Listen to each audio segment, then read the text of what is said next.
আসসালামু আলাইকুম। এখন বাজে ভোর 5:30। আমরা নরসিংদী শহর থেকে এখন যাচ্ছি শ্রীমঙ্গল। আমি আর আমার ভাই বাপ্পি 2 মিনিটে আপনাদের শ্রীমঙ্গল শহরে নিয়ে যাব।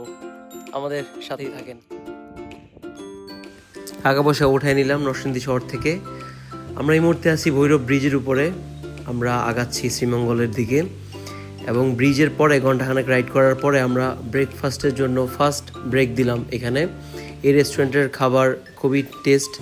এখান থেকে আমরা পরোটা, সবজি, ডিম এবং লাস্টে চা খেয়ে নিলাম। এরপরে আবার আমরা আগাইতে থাকলাম। এখন আছি হবিগঞ্জের দিকে। রাস্তায় গাড়ির প্রেশার খুবই কম ছিল, আমরা খুব এনজয় করতেছিলাম। আস্তে আস্তে আমরা সেই চায়ের দেশে ঢুকে পড়তেছিলাম।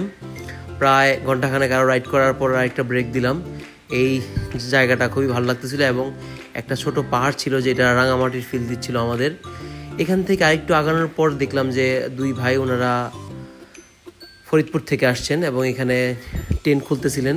ওনাদের টেন্টের মধ্যে আমরাও কিছুক্ষণ রেস্ট নিয়ে নিলাম ভাইদের সাথে। এরপর আরেকটু আগানোর পরে সেই ঐতিহাসিক চাকন্যা স্ক্ল্যাপচার এখানে আসলাম। এখান থেকে সরাসরি আমরা খাবার হোটেলে গেলাম, পানসি রেস্টুরেন্টে। শ্রীমঙ্গল আসলে পানসির খাবার না খেলে আসলে হয় না। এখানের ফিশ আইটেমগুলো আমার খুবই ভালো লাগে। তারপর আমরা পান খেয়ে নিলাম ওদের এখান থেকে। এরপর আসলাম আমাদের থাকার হোটেলে।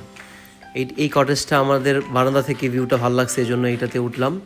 তো আমরা শ্রীমঙ্গলে আরও 2 দিন থাকবো, আরও কিছু জায়গা এক্সপ্লোর করব।